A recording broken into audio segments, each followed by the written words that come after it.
بسم الله الرحمن الرحيم. نبدأ إن شاء الله بإذن الله lesson 1 في الألجبرا middle 3 الترم الثاني second term، وهنشرح lesson 1 إن شاء الله بإذن الله الجبرا اللي هو solving two equations of the first degree in two variable algebraically and graphically. احنا طبعا الدرس بنبدأه بالعكس، وغالب الناس بتبدأه كده، بتبدأ بالالجبريكالي الأول، بس هو العنوان طبعا algebraically and graphically اللي هو بيانيا وجبريا الاتنين مع بعض.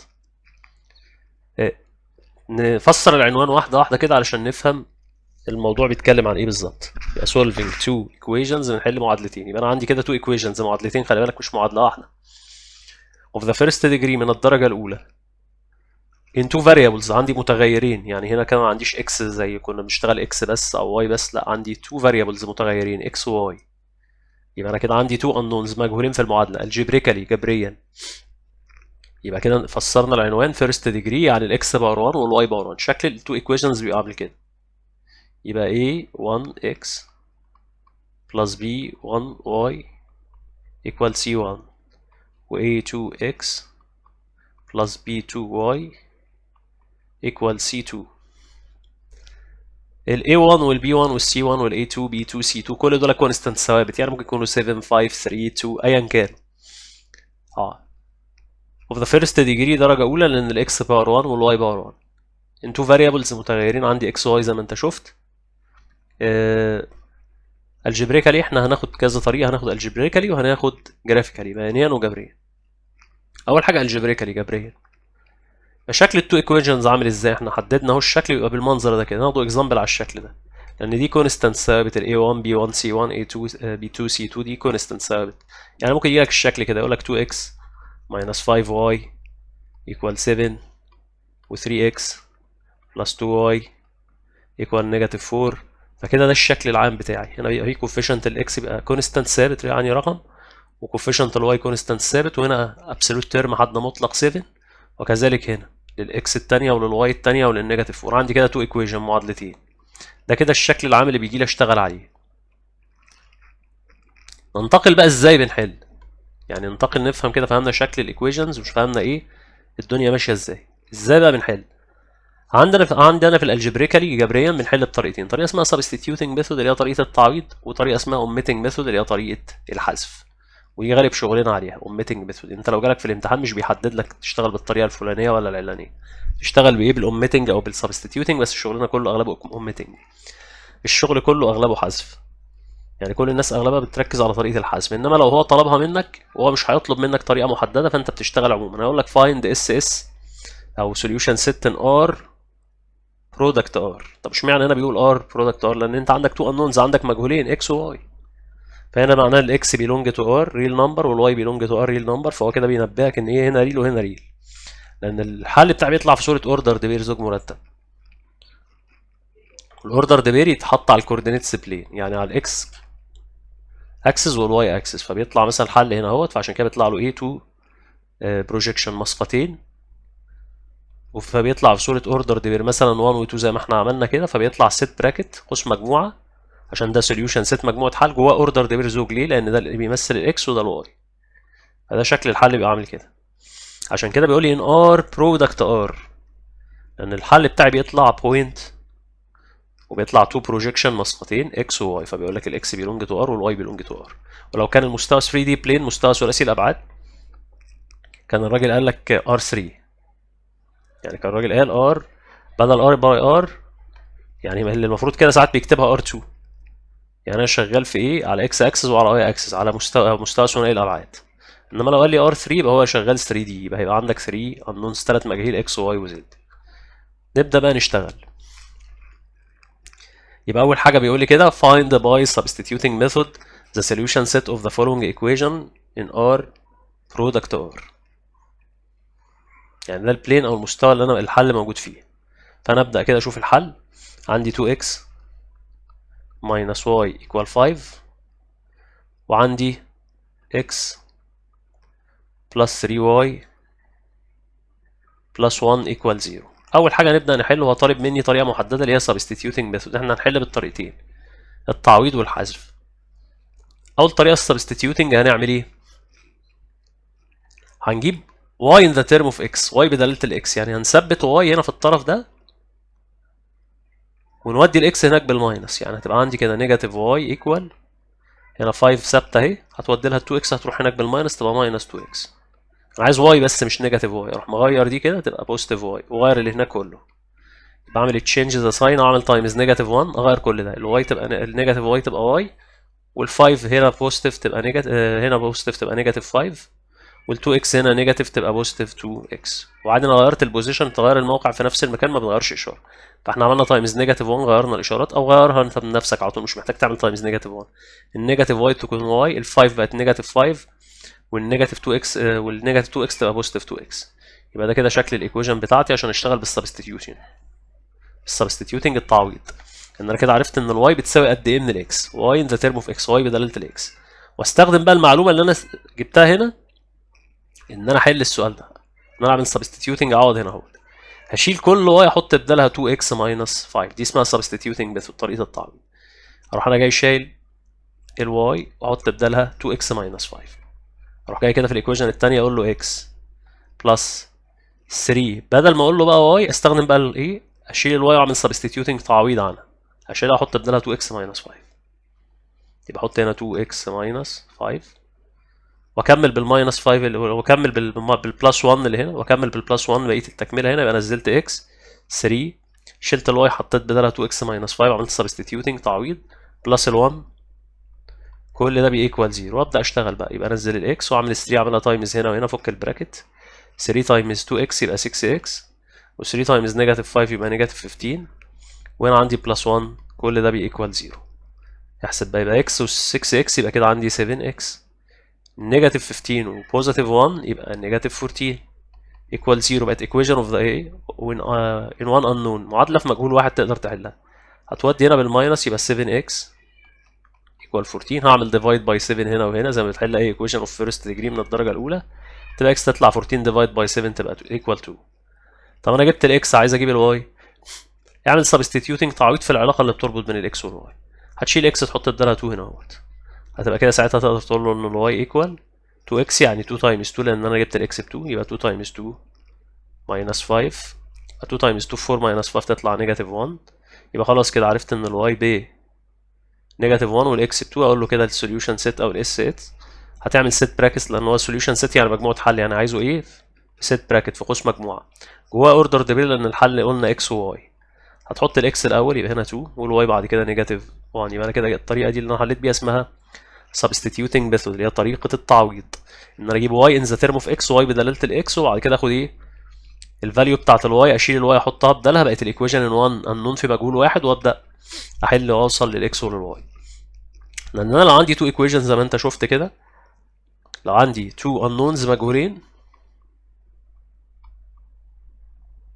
يبقى انا عايز 2 equations، عايز معادلتين. لو عندي 1 unknown يبقى عايز 1 equation، حسب number of unknowns equal number of equations، عدد المجاهيل يساوي عدد المعادلات، عشان كده عندي 2 unknowns لازم يبقى 2 equations عشان اعرف احل. ننتقل بقى للطريقه اللي بعدها اللي هي omitting method، اللي هي طريقه الحذف، اللي هي الطريقه الشائعه اللي كله بيشتغل بيها، واحنا بنشتغل بيها في غالب شغلنا كله لما نيجي نحل الهوم ورك، لما نيجي مع الطلبه بتوعي في اي مكان بنشتغل بطريقه الايه الاوميتنج ميثود.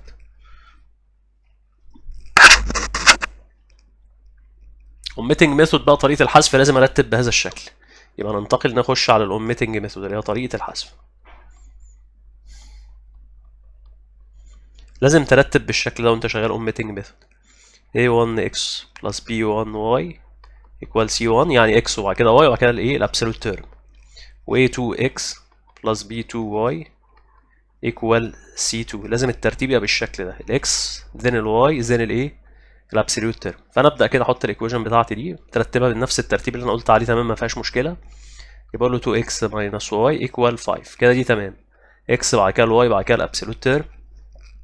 يبقى بس الفرق ان هي ايه ال1 هنا بوزيتيف تودي هناك بالنيجاتيف، يروح هناك ماينس 1، تبقى x بلس 3y ايكوال، بدل ال1 هنا معايا عشان يبقى الابسولوت تيرم لوحده في طرف، يبقى ايكوال نيجاتيف 1، هودي ال1 هناك بالنيجاتيف كده خلاص كده x y ابسولوت تيرم x y ابسولوت تيرم، وابدا اشتغل. الاوميتنج ميثود بقى الحذف لازم ايه اتخلص من الاكس او من الواي. هفكرك كده، لو انا جيت عملت قلت لك 2x بلس وات ايكوال 0، يعني 2x احط لها كام عشان تبقى 0؟ هتقول لي عشان تبقى زيرو حط لها الاديتيف انفرس بتاع الاديتيف انفرس المعكوس الجمعي نيجاتيف 2 اكس، فيكنسلوا بعض. هو ده اللي احنا بنعمله هنا، ان انا ابص 2 اكس هنا اهوت علشان تتكنسل لازم هنا يبقى نيجاتيف 2 اكس. يعني انا ممكن عايز اميت الاكس احذفها، فانا لازم هنا يبقى بوزيتيف 2 اكس، لازم هنا يبقى نيجاتيف 2 اكس. طب لو واحد قال لي لا انا مش عايز احذف الاكس احذف الواي، اقول لك مش مشكله، هنا عندك بوزيتيف 3 واي يبقى الواي هنا لازم تبقى نيجاتيف 3 واي عشان اكنسلهم مع بعض. فانت بتختار يا هتكنسل الاكس يا هتكنسل الواي، فانت تختار بمزاجك مفيش اي مشاكل. هنا 2 اكس ممكن اخلي دي نيجاتيف 2، طب خلي الاكس دي نيجاتيف 2 اكس ازاي؟ اعمل الايكويشن الثانيه اعملها تايمز نيجاتيف 2 اضربها كلها في نيجاتيف 2، يبقى الايكويشن الاولانيه دي مش حاجه جنبها نزلها زي ما هي 2x minus y equal 5، والايكويشن نمبر 2 بقى اعمل ايه؟ اعمل تايمز نيجاتيف 2 كلها، نيجاتيف 2 تايمز x يبقى نيجاتيف 2x، نيجاتيف 2 تايمز 3y يبقى نيجاتيف 6y، ونيجاتيف 2 تايمز نيجاتيف 1 يبقى بوزيتيف 2. كده بعد كده اقدر بقى اعمل ايه؟ اوميتنج، اعمل حذف، ال 2x هنا بوزيتيف تتشال مع ال 2x النيجاتيف، كده بقى عندي 1 انون مجهول واحد، يبقى عندي كده نيجاتيف 6y ونيجاتيف y يبقى كده نيجاتيف 7y، وعندي 5 بلس 2 يبقى كده 7. كده خلاص بقى عندي ايكويشن ان 1 انون معادله في مجهول واحد، اعمل ديفايد الكوفيشنت اوف واي اقسم على كوفيشنت معامل الواي اللي هي نيجاتيف 7 هنا وهناك، يبقى كده عرفت ان الواي على طول 7 ديفايد نيجاتيف 7 تطلع نيجاتيف 1، يبقى 7 يبقى الواي طلعت نيجاتيف 1. طب انا عايز اجيب اكس، اعمل سبستيتيوتنج، هعوض في اي معادله منهم هنا اهوت، يعني الواي بنيجاتيف 1 شيل واي حطها بنيجاتيف 1 في الايكويشن دي، سهله شكلها اسهل شويه، يبقى شيل واي احط بدلها هنا نيجاتيف 1، يبقى اقول له كده 2x ماينس، بدل ماينس واي اقول له ماينس نيجاتيف 1 ايكوال 5، نيجاتيف نيجاتيف تبقى بوزيتيف واودي هناك بالماينس، يبقى 2x كده عباره عن 5 ماينس 1 تبقى 4، 2x ايكوال 4 اعمل ديفايد باي 2 هنا وهنا، يبقى ال x ايكوال 4 ديفايدد باي 2 ب2، يبقى السوليوشن ست مجموعه الحل، اعمل ست براكت قوس مجموعه لان هو سوليوشن ست يعني دي مجموعه ست، الست براكت جواها اوردر ديبير. طب ليه اوردر ديبير ما حطيتش الحل على طول؟ عشان انت عندك تو انونز مجهولين لازم افصل بينهم، طب مين الاكس ومين الواي؟ عشان كده حطها في اوردر ديبير زوج مرتب عشان افهم ان ده الاكس وده الايه الواي. الاكس عندك طلعت ب 2 يبقى الاكس الاول وبعد كده الواي، اوعى تبدل لان لو بدلت طبعا خطا فادح، يبقى الاكس الاول لان الفيرست بروجيكشن الاكس وبعد كده السكند بروجيكشن الواي. دي طريقه الايه الاوميتنج ميثود اللي هي طريقه الحذف. طبعا انت ممكن ما تفهمهاش من اول مره، لو ما فهمتهاش من اول مره ممكن تفهمها في مساله ثانيه. بريكالي ان ار باي ار using substituting method، وعايز طريقه الايه التعويض. احنا هنشتغل الاثنين حذف وتعويض، بس احنا شغلنا في الفاينل اكزام وفي كل حاجه بنشتغل بالاوميتنج ميثود اللي هي طريقه الحذف. وعايز substituting ماشي نحل زي ما هو عاوز، وبعد كده هحلها لك اوميتنج برضو هي يبقى x minus y equals 4، هروح اعمل ايه؟ اجيب الاكس ان ذا تيرم اوف واي او الواي ان ذا تيرم اوف اكس، اجيب واحده بدلاله الثانيه، يعني اخلي الاكس في طرف والواي والابسولوت تيرم في طرف، او العكس، او الواي في طرف والاكس والنمبر في طرف، يبقى الاكس لوحدها والواي والنمبر في طرف او العكس. فانا هنا شايف اكس وبوزيتيف وملهاش كوفيشنت تمام، يبقى زي الفل اخليها اثبت الاكس انا اودي الواي هناك بالبلس، يبقى اكس هتبقى عباره عن ايه؟ واي بلس 4. كده خلاص، كده عرفت ان انا هشيل كل اكس احط بدالها واي بلس 4 سبستيتيوتنج تعويض. هاجي بقى في الايكويشن الثانيه اللي هي 2x بلس واي ايكوال 11، هو عامل سبستيتيوتنج، شيل كل اكس عاملها سبستيتيوتنج تعويض بواي بلس 4، يبقى بدل ما اقول له 2x هقول له 2 وبدل x احط له واي بلس 4 بلس الواي اللي هنا ايكوال ايه يا رجاله؟ ايكوال 11 مش 1، يبقى دي ايكوال 11، وابدا بقى اشتغل اعمل 2 تايمز هنا وهنا في البراكت، 2 تايمز واي يبقى 2y، 2 تايمز 4 ايكوال 8 بلس الواي اللي بره كل ده ب 11، بقت ايكويشن ان 1 انون معادله في مجهول واحد، عندك 2y بلس y يبقى كده عندي 3y، وبعد كده اودي ال 8 هناك دي بالماينس يبقى عندي 11 ماينس 8 تطلع 3، يبقى 3y ب 3 اعمل ديفايد باي 3 هنا وهناك تبقى الواي عندي ايكوال 1. كده عرفت الواي ب1 اعمل سبستيتيوتنج تعويض في ايكويشن، بفضل ان انا اعوض في دي عشان سهله، هتشيل واي تحط بدالها 1 تبقى اكس عباره عن بتساوي اهي، بدل واي اقول له 1 يبقى 1 بلس 4 تطلع 5، اقول له كده السوليوشن سيت، يبقى الاس اس بتاع سعادتك تعمل سيت براكت قوس مجموعه جواه اوردر ديبير زوج مرتب، وتحط جواه الاكس الاول اللي هي 5 وبعد كده الواي 1، يبقى كده الاكس 5 والواي 1، يبقى الاس اس بتاعي سيت براكت واوردر ديبير وبعد كده اقول له 5 اند 1. دي كده ايه؟ substituting ميثود، طريقه الايه التعويض. تعالى نحل بالحذف omitting ميثود. وفي الامتحان مش بيحدد لك تشتغل بايه، فهو بيقول لك find اس ان ار2 بس وخلاص، وانت بتنفذ بقى. هرتب الاوميتنج ميثود، قلنا نرتب الاكس الاول، بعد كده الواي، بعد كده الابسوليوت تيرم، يبقى اكس ماينس واي ايكوال 4، وبعد كده عندي 2 اكس بلس واي ايكوال 11. كده الاكس الواي الابسوليوت تيرم، الاكس الواي الابسوليوت تيرم، ابدا اشتغل. طب عايز تكنسل مين؟ لقيت الواي سهله تتكنسل، هنا بوزيتيف واي وهنا نيجاتيف واي، مش محتاج اعمل تايمز اي حاجه، فكل اللي هعمله ان انا اكنسل النيجاتيف واي مع البوزيتيف واي، خلاص كده اتشالوا مع بعض، دول اديتيف انفرس اوف ايتش اذر، معكوسات لبعض. يبقى عندك اكس بلس 2 اكس يبقى 3 اكس ايكوال 4 بلس 11 ايكوال 15، اعمل ديفايد باي 3 اللي ده الكوفيشنت بتاع الاكس، يبقى اكس تبقى عباره عن 15 ديفايد باي 3 يبقى 5. بعد كده اعمل سبستيتيوتنج بالاكس، اعوض عن الاكس هنا 5 عشان اجيب الواي، يبقى اقول له 5 ماينس الواي، بدل اقول له اكس ماينس الواي اقول له 5 ماينس الواي ايكوال 4. طب 5 ماينس وات ايكوال 4، 5 اشيل منها كام عشان تبقى 4، مش محتاج بقى اودي واعمل، ممكن اجيبها بالايه، بالدماغ كده. 5 ماينس واي 4 يبقى 5 ماينس 1، يبقى الواي ايكوال 1. يبقى الاس اس بتاع سعادتك هتعمل سيت براكت جواه اوردر بير، نفس القصه 5 اند 1، يبقى نفس الحل هو بس ايه، بالسبستيتيوتنج ميثود بطريقه سوري بالاوميتنج ميثود بطريقه الحذف. اشتغلنا بالطريقتين، الاوميتنج ميثود طريقه الحذف، والسبستيتيوتنج ميثود اللي هي طريقه التعويض.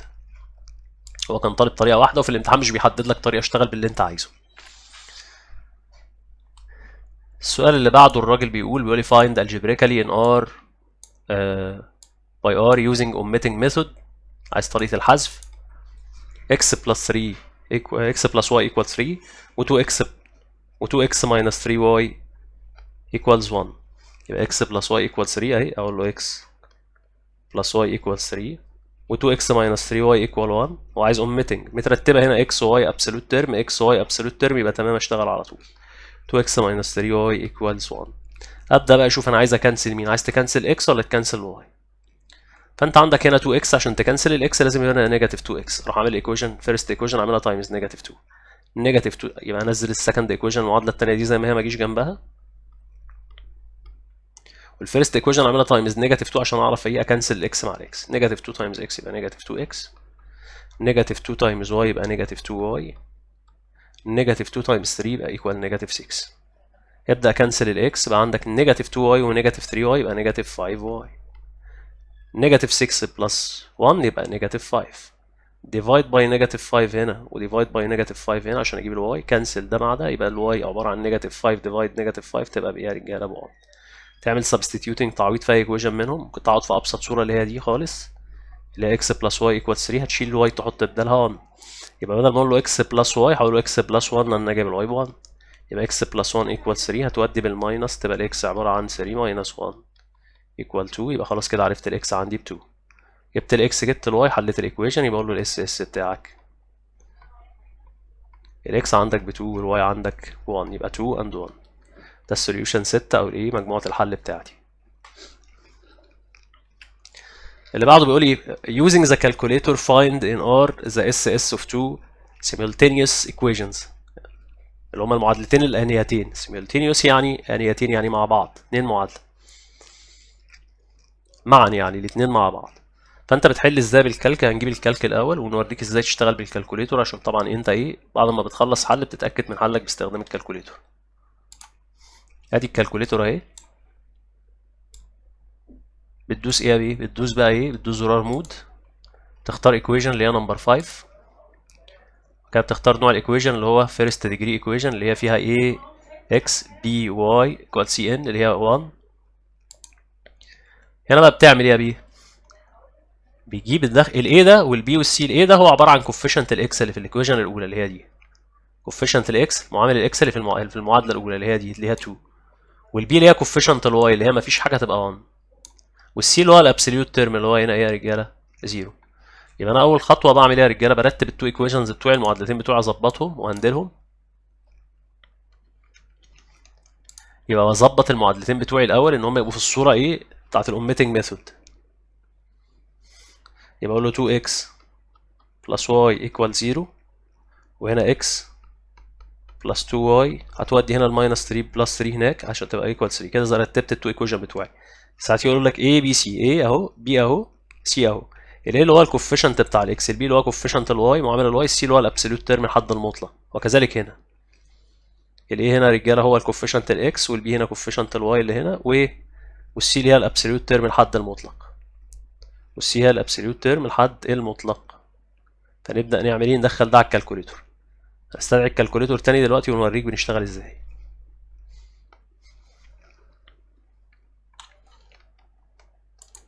كده خلاص جبت ال A وال B وال C. خلاص يلا ابدا بقى. ال A عندي هنا اول حاجه 2، اروح كاتب 2 اهي، هدوس 2 وادوس ايكوال. ال B عندك هنا مفيش حاجه قدام ال Y وفي بوزيتيف، يبقى بوزيتيف 1، يبقى اكتب 1 وادوس ايكوال. C اللي هي الابسوليوت تيرم الحد المطلق هحط 0. ينتقل على طول على الايكويشن الثانيه. يلا اقول له الايه الكوفيشنت بتاع اكس مفيش حاجه، يبقى ب 1 على طول. ال B هنا 2 بوزيتيف 2، يبقى اقول له بوزيتيف 2. والسي عندي اللي هو الابسوليوت تيرم الحد المطلق 3، وادوس ايكوال. يطلع لي اكس بنيجاتيف 1 والواي طلعت ب 2، يبقى عرفت كده اتاكدت ان انا حل صح. يبقى اقول له الاس اس بتاعي نيجاتيف 1 اند 2. يبقى انا كده الاس اس بتاعي هيطلع نيجاتيف 1 و 2. استخدمت الكالكوليتور طبعا، سيت براكت واوردر دبير ما تنساش.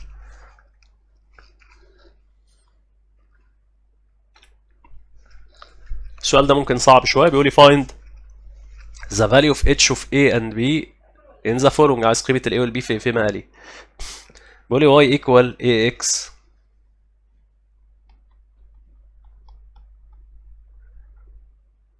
والايكويشن الثانيه عامله كده a y. رتب الاول التو ايكويشنز بالشكل اللي انت عارفه. هنشتغل اوميتنج كله، هنشتغل حذف. يبقى الشكل ده مش مظبوط، ارتبها ايه؟ تتحل حذف. الاكس الاول، بعد كده الواي، بعد كده الابسوليوت تيرم. يبقى انا اجيب الواي ادخلها جوه بالماينس، والنيجاتيف في اوديها هنا بالبوزيتيف. يبقى اقول له ايه اكس بدل بوزيتيف واي تبقى ماينس واي، النيجاتيف بي عدت هناك تبقى بوزيتيف بي. كده انا رتبت الايكويشن بتاعتي الثانيه. الاكس زين الواي زين الابسوليوت تيرم، يبقى اقول له بي اكس بلس اي واي، لان الواي بوزيتيف. ال8 هنا عندي ايكوال 8 موجوده هنا الابسوليوت تيرم، يبقى ايكوال 8. كده انا رتبتها بطريقه ان انا هشتغل اوميتنج بس بطريقه الحذف. هنا بيقول لي ايه الراجل؟ عندك هنا 4 انونز، 4 مجاهيل، الاي البي الواي الاكس. يبقى عندي 4 انونز، 4 مجاهيل، لازم اعرف 2 منهم عشان اعرف احل. فهو مديني معلومه هنا، بيقول لي وير 2 and 1 is a solution of two equations. 2 1 ده حل للمعادله. 2 1 يبقى ده كده الاكس والايه يا استاذ الواي، دول الحل للمعادله، يعني معناها الاكس ب 2 والواي ب 1. ده كده سوليوشن حل. يبقى انا اشيل اكس احط بدالها 2، والواي اعمل ايه؟ سبستيتيوتنج ويز 1، اقعد ب 1. يبقى بدل اقول له ايه اكس اقول له ايه تايمز 2. يعني انا كده اعمل سبستيتيوتنج بالاكس ب 2 واعمل سبستيتيوتنج على الواي ب 1. يلا بينا. بدل ما اقول له ايه اكس يبقى 2 a ماينس، بدل ماينس واي اقول له ماينس 1 ايكوال بي. نفس القصه هنا اهوت، بدل بي اكس اشيل اكس احط 2 يبقى 2 بي. بدل اي واي لا اشيل واي اعمل سبستيتيوتنج وذ 1، اقعد بواحد، يبقى ايه تايمز 1 تبقى ايه ايكوالز 8. وابدا احل التو ايكويشن، احل المعادلتين. بس الشكل كده مش مترتب. انا عندي تو ايكويشن اكس وواي وابسوليوت تيرم، انا اعملها بنفس الكلام مع الاي والبي، اخلي الاي ذن البي وبعد كده البي وبعد كده الايه الابسوليوت تيرم. يبقى ظبط دي كده شكلها مش حلو. يبقى اقول له 2a ادخل لها البي هنا ماينس بي بالماينس، يبقى نيجاتيف بي ماينس بي ايكوال النيجاتيف 1 يروح هناك بوزيتيف 1. هنا نفس الكلام، هنا مش مترتب. هات هنا بس هترتب في نفس المكان، اللي مش هتعدي اللي يعدي علامه الايكوال هو اللي تتغير اشارته. انما طالما في نفس المكان ارتب مفيش مشكله، ما تغيرش اشاره حاجه. ال1 هنا وديته هناك عدى الايكوال يتغير يبقى بوزيتيف 1، والبي هنا عدت الايكوال تبقى ايه؟ تبقى نيجاتيف بي. هنا بقى هرتب في نفس الايه البوزيشن في نفس الموقع. يبقى 2 بي بلس ايه هي ايه بلس 2 بي ايكوال 8. خلاص كده الاي والبي عندي، والابسوليوت تيرم ابدا احل عشان اجيب الاي والبي. عايز تكنسل الاي ولا البي؟ شوف هنا عندك 2 a هنا عندك بوزيتيف a، فعشان دي تتشال مع دي لازم تبقى دي نيجاتيف 2 بي. ممكن واحد يقول انا هكنسل البي، هنا عندي بوزيتيف 2 بي وهنا عندي نيجاتيف في، فانا ممكن لو عملت هنا تايمز 2 هتبقى دي نيجاتيف 2 بي تتكنسل مع البوزيتيف 2 بي. فاحنا نعمل ايه؟ نعمل ايكويشن الاولانيه تايمز 2. ممكن واحد يقول لي لا انا هعمل ايكويشن الثانيه تايمز نيجاتيف 2 فهكنسل ايه. واحد يقول لي لا انا هكنسل البي عشان اشاره النيجاتيف موجوده، فكل اللي اعملها تايمز 2 هتبقى نيجاتيف 2 بي تتكنسل مع البوزيتيف 2. فانا اعمل الفيرست ايكويشن اضربها في 2. 2 تايمز 2 a يبقى 4 a، 2 تايمز نيجاتيف v يبقى نيجاتيف 2 b، 2 تايمز 1 ايكوال 2. والايكويشن الثانيه ما جتش جنبها تنزلها زي ما هي تحتها، يبقى ايه بلس 2 b ايكوال 8. دلوقتي الاوميتنج الحذف النيجاتيف 2 b اتشالت مع البوزيتيف 2 b، يبقى عندي 4a بلس a يبقى 5a، 2 بلس 8 ايكوال 10، ديفايد باي 5 هنا وهناك تبقى الايه عباره عن 2، يبقى الايه طلعت ب 2. عايز تجيب البي اعمل سبستيتيوتنج، عوض في اي واحده من دول، هتشيل الايه تحط بدالها 2. يبقى بدل ما اقول له 2a اقول له 2 تايمز 2. وممكن واحد يقول لي لا انا هعمل سبستيتيوتنج في الايه مش موجوده، مش مضروبه في حاجه لوحدها كده، فدي تسهل عليا الدنيا، فانا اشيل الايه احط بدالها 2. يا في دي يا في دي مش فارقه. فانت اشتغلت هنا عوضت على الاي ب 2 هتشيل ايه تحط الداله 2 على طول. ممكن تشتغل في الثانيه على طول يبقى اقول له الايه اشيلها احط الداله 2 يبقى اقول له 2 بلس بدل 2 بي يبقى بدل ايه يبقى 2 بلس 2 بي اقول له ايكوال 8. هتودي ال 2 هناك بالماينس يبقى عندك ال 2 بي ايكوال عباره عن 8 ماينس 2 اللي هي 6. تعمل ديفايد ال 2 هنا وهناك تبقى البي عباره عن 6 ديفايدد باي 2 تبقى البي ب 3. يبقى فكده هكتفي ان انا جبتهم خلاص حليت السؤال مش محتاج سوليوشن ست. لو هو بقى طالب اكس وواي كنت قالك سوليوشن ست. يبقى انا عندي جبت الاي ب 2 والبي ايكوال 3. بعد كده بقى ننتقل للجزء الثاني اللي هو solving two equations of the first degree. اهو كده بقى بدايه الدرس بس احنا اشتغلنا العكس. اشتغلنا الالجبريكالي الاول وبعد كده الايه الجرافيكالي. solving two equations of the first degree in two variables graphically and algebraically. احنا هنشتغل دلوقتي الجرافيكالي. اشتغلنا الالجبريكالي. جرافيكالي اللي هو عن طريق الرسم ان انا ارسم التو ستريت لاينز. وانا بشتغل في الجرافيكالي بيطلع لي ثلاث حالات. اول كيس او اول حاله ان التو ستريت لاين اللي انا برسمهم يعملوا انترسكتنج يقطعوا بعض في بوينت في نقطه هنا. يعني هنا يتقابلوا يقطعوا بعض ايه في بوينت يقابلوا بعض فيها. فكده عندي البوينت اللي قابلوا بعض فيها هي دي الحل بتاعي. يبقى اول حاجه اسمها تو انترسكتنج ستريت لاين. لو قلنا الاستريت الاولاني ده اسمه L1 والاستريت الثاني ده اسمه L2 يبقى الاس اس بتاعك هتروح عامل سيت براكت جوه اوردر ديبير زوج مرتب اللي هو ب1 سوري 1 وب1 يبقى الاكس بتاعها ب1 والواي بتاعها ب1. يبقى البوينت بتاعتك اكسها هو ب1 والواي بتاعها هو ب1 يبقى الاس اس بتاعي 1 اند 1. النمبر اوف سوليوشن بقى في فرق بين الاس اس يقول لك ساعات بيقول لك هات لي عدد الحلول نمبر اوف سوليوشن. انت كده جبت الحل نفسه انا بقى عايز عدد الحلول. هو كام حل ظل؟ حل واحد اللي هي بوينت نقطه واحده تقابلوا فيها. يبقى كده نمبر اوف سوليوشن ساعات يقول لك ايه يونيك سوليوشن. يونيك يعني حل وحيد يبقى اقول له 1 سوليوشن حل واحد. ده كده عدد الحلول طالما قابلوا بعض في بوينت واحده يبقى حل واحد. الحاله الثانيه ان الحاله دي اسمها توست اهي L1 and L2 intersecting يعني قطعوا بعض تقاطعوا يعني. الحاله الثانيه اسمها L1 and L2 اسمهم coincident. coincident يعني منطبقين. انطبق يعني ايه فوق منه كده. يعني رسمت ستريت كده وجيت رسمت ستريت تاني كده دول اسمهم coincident يعني منطبقين فوق بعض بالظبط. فكده دول اسمهم coincident straight line. طبعا الحلول بتنتج من ايه؟ من النقط. طب هم اتقابلوا في كام بوينت هنا عندك؟ بص كده كام بوينت ادي 1 2 3 تقعد تعد تو انفينيتي الما نهايه ما بيخلصوش. فكده الاس نمبر اوف سوليوشن عدد الحلول يا بيه انفينيت نمبر. يبقى عدد الحلول كده انفينيت عدد غير متناهي من الحلول. يبقى نمبر اوف سوليوشنز يبقى عدد الحلول انفينيت نمبر عدد غير نهائي.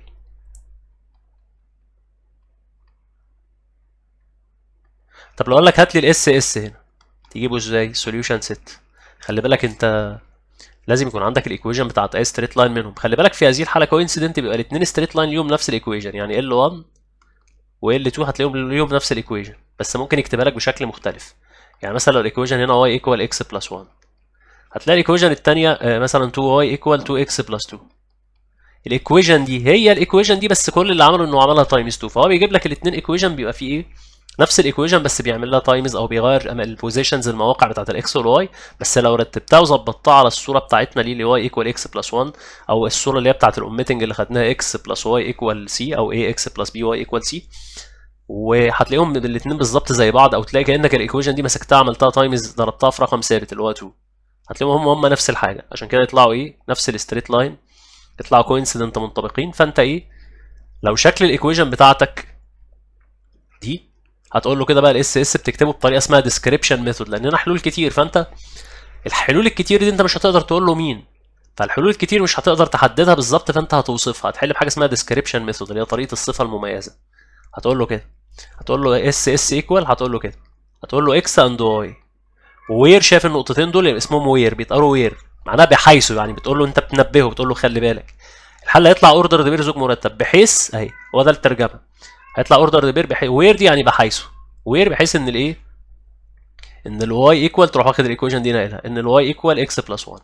يعني معناها بتقول له ان اوردر ديبير يحقق العلاقه دي ساتيسفاي الريليشن دي وتقول له ان الاوردر ديبير الاكس والواي ده بيلونج تو ار2 اه يعني الاكس بيلونج تو ار والواي بيلونج تو ار، الاثنين بينتموا لل 2 دي بلين المستوى ثنائي الابعاد. يبقى في فرق بين النمبر اوف سوليوشن ان عدد الحلول بيبقى انفينيت نمبر عدد غير متناهي، وبين الايه السوليوشن ست اللي هي مجموعه الحل. ننتقل بقى للي بعده اللي هو لو عندي تو باراليل ستريت لاينز، اللي هو لو خطين مستقيمين ايه متوازيين. يبقى لو عندي تو باراليل ستريت لاينز زي دول كده، ده الستريت لاين L1 باراليل ل L2. الحلول بتاعتي بتنتج من ايه؟ من الانترسكشن، من التقاطع. طب هم ما قطعوش بعض يبقى مفيش حل. يبقى الاس اس ايكوال فاي دي مجموعه الحل. طب لو قال لي نمبر اوف سوليوشن عدد الحلول، مفيش حلول، يبقى نمبر اوف سوليوشن زيرو. يبقى نمبر اوف سوليوشنز اقول له زيرو، مفيش. يبقى الفرق بين الاس اس مجموعه الحل مفيش حل، لكن عدد الحلول مفيش، يبقى زيرو. يبقى عدد الحلول صفر. هنا عدد الحلول انفينيت، نمبر اوف سوليوشن عدد الحلول عدد غير متناهي. هنا نمبر اوف سوليوشن عدد الحلول هنا حل واحد بس. يبقى نمبر اوف سوليوشن هنا 1 سوليوشن لما يعملوا انترسكتنج، وانفينيت نمبر اوف سوليوشن عدد الحلول اللي هو نمبر اوف سوليوشن انفينيت. وهنا الاس اس كتبناه بالديسكريبشن ميثود او طريقه الصفه المميزه. وهنا عندي الاس اس الحل نفسه مفيش حلول لان هم ما قطعوش بعض، مفيش انترسكشن عشان التو بارallel ستريت لاين نيفر انترسكت، ما بيقطعوش بعض. ونمبر اوف سوليوشن عدد الحلول طبعا مفيش حلول، يبقى عدد الحلول زيرو. نبدا بقى نحل ايه جرافيكالي الكلام دوت. فهنا عندك جايب لك اكزامبل 1 بيقول لك حل لي الايكويشن دي 2x minus y equal 5 و x plus 3y plus 1 equal 0. تقريبا نفس المسائل اللي كنا بنحلها من شويه. فانت بتعمل ايه؟ تعمل تيبل يمثل الستريت لاين L1، وتعمل تيبل جدول تاني يمثل الستريت لاين L2، وتبدا تعمل ايه؟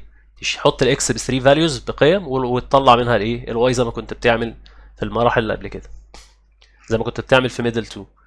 طيب احنا عايزين بقى نعمل الكلام ده، نهندل دي ونظبطها بحيث نخلي الايه؟ الواي ان ذا تيرم اوف اكس، يعني خلي الواي بدلاله الاكس، خلي الواي في طرف والاكس والنمبر في طرف، عشان اظبطها وممكن اعرف اشتغلها كالكوليتور لو انا حابب من غير ما اضيع وقت في السبستيتيوتنج. فانا كده خدتها لوحدها كده ايه، ابدا اظبطها واهندلها واروقها. انت مش بتظبطها بالشكل بتاع الاوميتنج ميثود، لا، بتخلي الواي زي الفيرست ترم الترم الاول ما كنت بتظبطها في هذه الصوره، واي ايكوال ام اكس بلس سي. يبقى انا شغال جرافيكالي بظبط على الصوره دي، اخلي الواي ان ذا ترم اوف اكس، الواي بدلاله الاكس. فانت بتعمل ايه يا بيه؟ تثبت الواي هنا اهوت وتودي لي هنا دي بالماينس. يبقى كده نيجاتيف واي ايكوال 5 ماينس 2 اكس. انا عايز بوزيتيف واي، يبقى غير اشاره ده وده. يبقى اقول له الواي ايكوال، اغير اشاره ال 5 تبقى نيجاتيف 5، واغير النيجاتيف 2 اكس تبقى بوزيتيف 2 اكس. وغيرت ترتيبهم كمان عشان الترتيب يبقى ايه؟ موافق مع الترتيب ده. وتغيير الترتيب ما بيغيرش اشاره، يعني انت لو بترتب تغير ترتيب الحاجه في مكانها ما بيغيرش اشاره. يبقى انا عملت دي تايمز نيجاتيف 1 يعني تغيير الاشاره. نيجاتيف واي تبقى واي، بوزيتيف 5 تبقى نيجاتيف 5، ونيجاتيف 2 اكس بقت بوزيتيف 2 اكس، وغيرت البوزيشن بتاعهم بالمره عشان ايه؟ تبقى في الشكل ده كده. تبدا تاخد دي بقى ايه؟ تحطها في التيبل في الجدول بتاع سعادتك وتبدا تحل تعمل سبستيتيوت. حط بقى الاكس، يبقى انا كده جبت المعادله بتاعتي اهي. اقول له L1 ايكوال بعد ما هندلتها اهي. يلا بينا بقى، خليت الواي عباره عن ايه؟ 2x minus 5. حط لي بقى فاليوز 3 فاليوز للاكس من عندك انت، نقي ارقام بسيطه علشان الرسم يبقى سهل. خليهم مثلا 0 و1 و2. ممكن انت تحل بالكالك بالطريقه دي ساعتها مفيش اي مشكله. تروح انت جاي بقى مستدعي الكالكوليتور اهي، تروح جايب الكالكوليتور ونبدا نشتغل ازاي بقى. تدوس مود يا معلم وتدوس ايه؟ تيبل اللي هي 7، وتعمل بقى ايه؟ الواي اللي هي الاف اكس الفانكشن، تشتغل شغل الترم الاول. انت اخترت 0 اهي، الواي اقول له 2x، يبقى 2 ادوس الفا رايت براكت القوس اليمين ماينس 5، وتدوس ايكوال. الستارت هو طلب منك جي اكس فانكشن ثانيه، فانت هتتجاهل وتدوس ايكوال عشان تشتغل بواحده. الستارت البدايه انت بدات بزيرو، الاند النهايه هطلب منك اند، اقول له الاند بتاعتك ب 2. انت بدات بزيرو وانتهيت ب 2 لانك مشيت الستيب الخطوه 1، انت زودت هنا 1 بس. وتدوس ايكوال يطلع لك على طول الاكس قصادها. يبقى الاكس لما كانت بزيرو الواي طلعت نيجاتيف 5. يبقى اقول له هنا 0 نيجاتيف 5. نستدعي الكالك تاني اهي عشان نجي الاكس لما ب 1 الواي بنيجاتيف 3 و2 هنا بنيجاتيف 1، يبقى هنا نيجاتيف 3 وهنا نيجاتيف 1. نيجاتيف 3 نيجاتيف 1 اهي، نيجاتيف 3 نيجاتيف 1. طب لو انا عايز اجيبها بنفسي ممكن تعمل انت السبستيتيوت، حط اكس هنا بزيرو، شالت دي كلها، يبقى الواي بنيجاتيف 5. حط الاكس ب 1، 2 تايمز 1 ايكوال 2 ماينس 5 ايكوال نيجاتيف 3. حط الاكس هنا ب 2، اعمل سبستيتيوتنج 2 تايمز 2 ايكوال 4 ماينس 5 ايكوال نيجاتيف 1. الثانيه بقى هي اللي فيها مشكله، هتحتاج تهندلها شويه، اللي هي الايكويشن دي. اللي هي x بلس 3y بلس 1 equal 0. برضه نفس الكلام، هتجيبه y in the term of x. روح جاي كده مظبط دي، يبقى انت هتهندل تظبط الايكويشن التانية. هتخلي الواي ان ذا ترم، يبقى خلي الواي لوحدها كده ان ايه ان ذا ليفت هاند سايد في الجهه اليسرى، يبقى 3 واي ايكوال، واودي ال1 والاكس هناك بالماينس، يبقى نيجاتيف اكس نيجاتيف 1.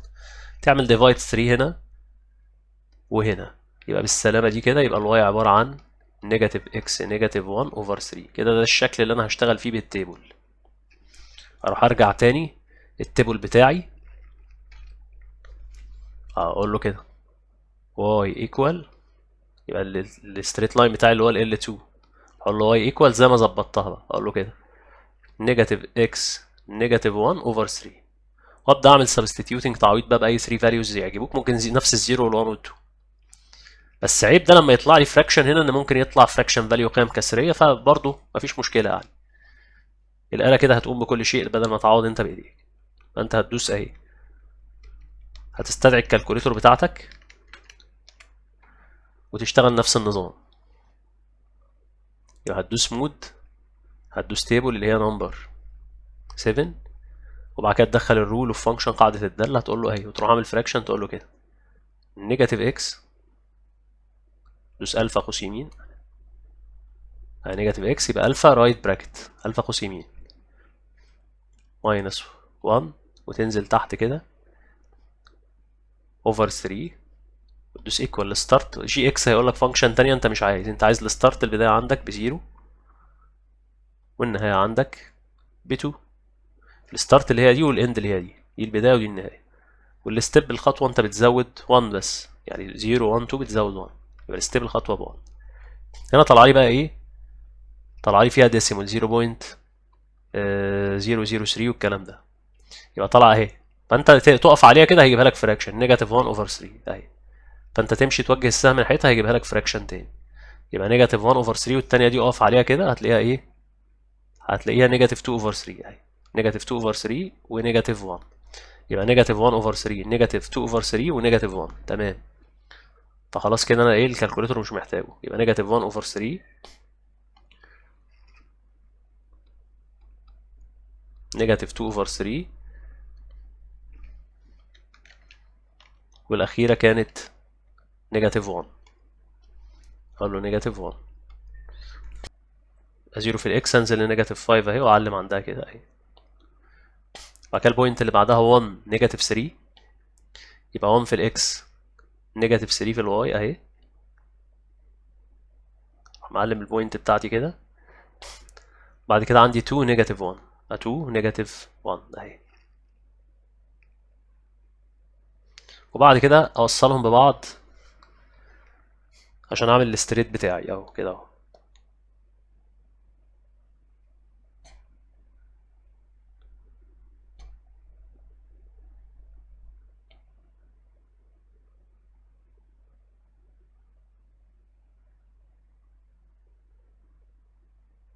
يعني الرسم لو دقيق هيكون الايه موجودين كلهم على ستريت واحد. نظبط بس دي كده اللي هي نيجاتيف 1 ونيجاتيف 3، هنظبط البوينت دي ودي في مكانها ودي في مكانها، وتمد الستريت بتاعك.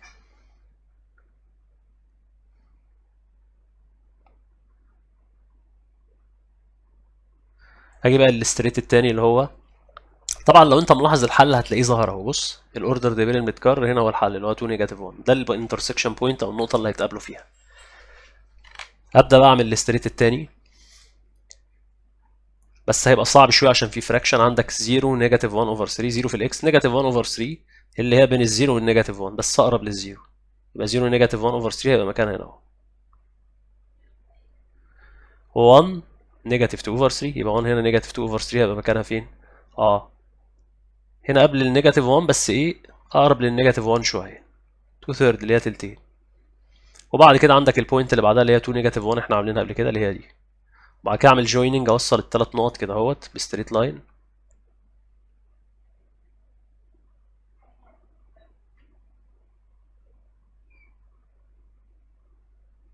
كده عملت الستريت التاني بتاعي. يبقى الاس اس او الحل بتاعهم البوينت اوف انترسكشن، نقطه التقاطع بتاعتهم اللي هي كام؟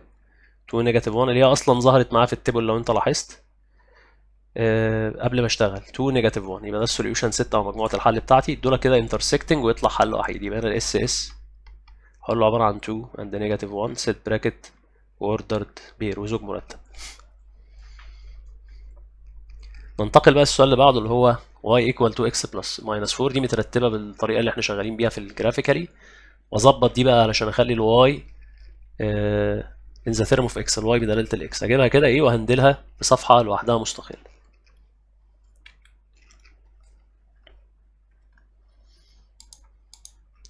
يبقى كده جت لوحدها هندلها بقى واظبطها، دي كده ما فيهاش مشكله.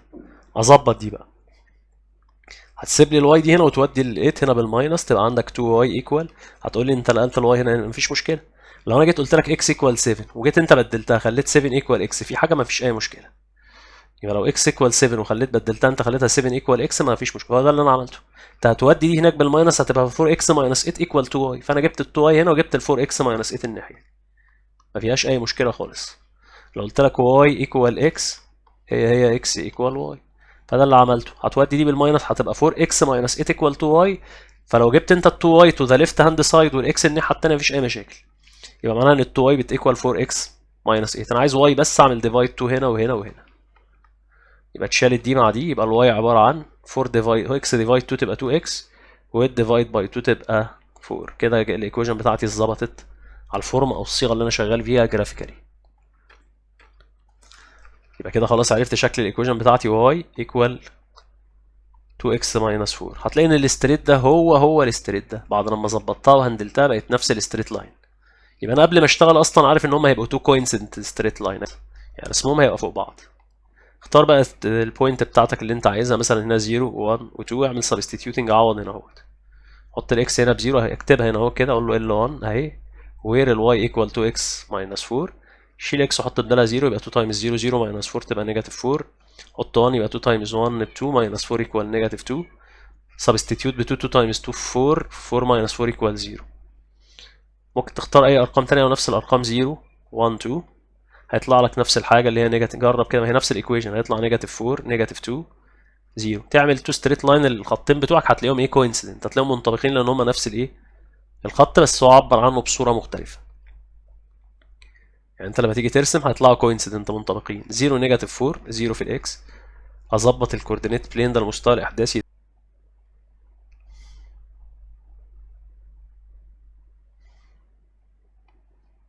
يبقى 0 نيجاتيف 4 يبقى 0 في الاكس نيجاتيف 4 في الواي اهي. بعد كده عندي 1 نيجاتيف 2 يبقى 1 نيجاتيف 2 اهي. بعد كده عندي 2 اند 0 ادي 2 اند 0 في نفس البوزيشن. وصل اعمل الستريت بتاعك اهو.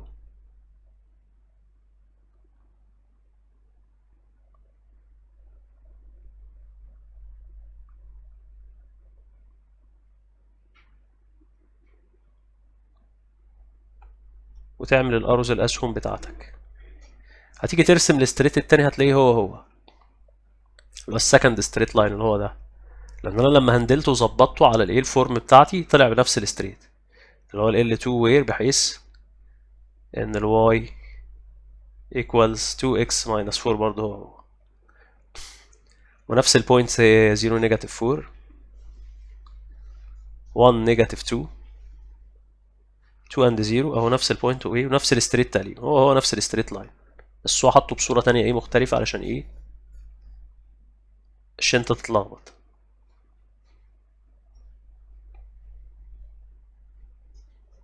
فكده 2 coincident straight line، يبقى كده الحل بتاعي infinite number of solution، عدد الحلول infinite number. انما الاس اس الحل بتاعي لازم اعمله بالديسكريبشن ميثود، طريقة الصفة المميزة. لو طلب مني number of solution اقول له infinite number، عدد غير متناهي، يبقى number of solution عدد الحلول هقول له infinite، لان هما 2 coincident straight line. طب لو قال لي اس اس solution set، هنا بقى هعمله description method. هنا مش هقدر احدد الحل مين، لان البوينت اوف انترسكشن نقطة تلاقي infinite number عدد غير متناهي، فهنا انت مش هتقدر تحدد الحل، هنا هتوصفه بقى. يبقى هنا لازم description method توصف الحل، تقول له اس اس هيطلع في صورة اوردر ديبير، اقول له اكس اند واي وير، بحيث اهي تو دوتس دول معناهم وير، تقول له بحيث ان الايه رحنا له الايكويشن دي او اي ايكويشن منهم، تقول له وير بحيث ان الواي ايكوال تو اكس ماينس 4. او تروح عامل له كوما كده تقول له كده الاوردر ديفير بتاعك الاكس وواي يخضع لهذه يخضع لهذا البلين، هذا المستوى موجود فيه belong to R2.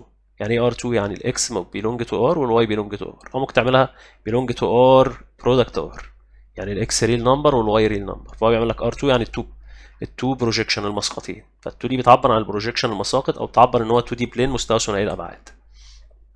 فانت كده هتوصف الحل مش ايه، مش لان مفيش حل بالظبط اكزاكتلي، لان نمبر اوف سوليوشن انفينيت، عدد غير متناهي، عدد الحلول اللي ملوش نهايه. اي بوينت من دول 0 نيجاتيف 4 1 نيجاتيف 2 2 اند 0 انفينيتلي بقى، اي بوينت بتساتسفاي بتحقق الستريت ده تبقى التو ستريتس دول تبقى حل ليهم. بعد كده ننتقل للكيس اللي بعدها.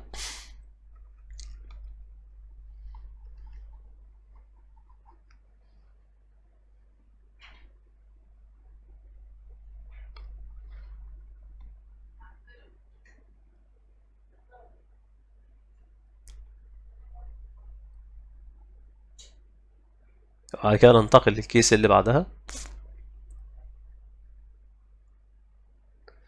اللي هي y equal to x minus 2. كده دي متظبطه ما فيهاش مشكله على الصوره بتاعت الجرافيكال اللي احنا بنرسمها، اللي هي ال y equal mx plus c. انا دي برضو عايزه تتهندل وتتظبط، فانا اخدها كده هندلها، اقول له كده خد دي هندلها واظبطها كده 2y equals، واودي ال 4x وال 2 بالايه بالبلس، لان هم نيجاتيف يروحوا بوزيتيف، ال 4x بنيجاتيف تروح بوزيتيف 4x، والنيجاتيف 2 نيجاتيف تروح بوزيتيف 2. اعمل ديفايد باي 2 هنا وهنا وهنا، يبقى انا بعد لما عملت كده نقلت دول بالماينس اعمل ديفايد باي 2، فال2 هتطير مع ال2 هنا تكنسل تبقى y بس. ال 4x ديفايد 2 تبقى 2x، وال 2 ديفايد باي 2 تبقى ايكوال 1 يبقى بلس 1. كده ده الايكويشن بتاعتي y equal to x minus 2. التانية اهي اروح حاططها هنا كده، يبقى الايكويشن الاولانية اللي هي L1 اقول له y equal to x minus 2، التانية L2 اقول له y equal 2x plus 1. خلاص كده دي الايكويشن بتاعتي هنا، والايكويشن التانية بعد لما هندلتها وظبطتها بقت هنا، وابدا احل بقى. حط الاكس عندك 0 1 2 او اي حاجه تعجبك، بس ارقام بسيطه علشان ما تكعبلش نفسك. 0 1 2 ممكن تشتغل بالكالك او تعمل دايركت سبستيتيوتنج، تعوض بقى تعويض مش تحط الاكس هنا بزيرو، فزيرو 0 هنا يعني 2 تايمز 0 بزيرو ماينس 2 تبقى نيجاتيف 2. الاكس هنا ب 1، 2 تايمز 1 ايكوال 2 ماينس 2 ايكوال 0. اعمل سبستيتيوتنج ويز 2، اعوض ب 2، 2 تايمز 2 ايكوال 4 ماينس 2 ايكوال 2، او تعملها بالكالك مفيش اي مشاكل. نفس القصه هنا الاكس بزيرو يبقى 0 2 تايمز 0 ايكوال 0 بلس 1 ايكوال 1. 2 تايمز هتعمل substituting with 1، 2 times 1 equal 2 plus 1 equal 3، 2 times 2 equal 4 plus 1 equal 5، وابدا اشتغل بقى. يبقى اعمل الستريتس بتاعتي، الستريت لاينز بتاعتي، الخطوط المستقيمه بتاعتي. ابدا بقى ايه كل واحده منهم اعمل لها ايه الستريت بتاعها. هنا عندي 0 نيجاتيف 2، يلا بينا ابدا ارسم. يبقى 0 نيجاتيف 2 اهي. بعد كده عندي 1 اند 0، يبقى 1 في الاكس 0 في الواي اهو. كان عندي 2 اند 2 2 و2، يبقى 2 في الاكس 2 في الواي. لو انت ملاحظ تلاقيهم 2 باراليل ستريت لاين، الاثنين دول باراليل. يبقى الاس اس هنا السوليوشن 6 مفيش، ما قابلوش بعض في بوينت يبقى فاي.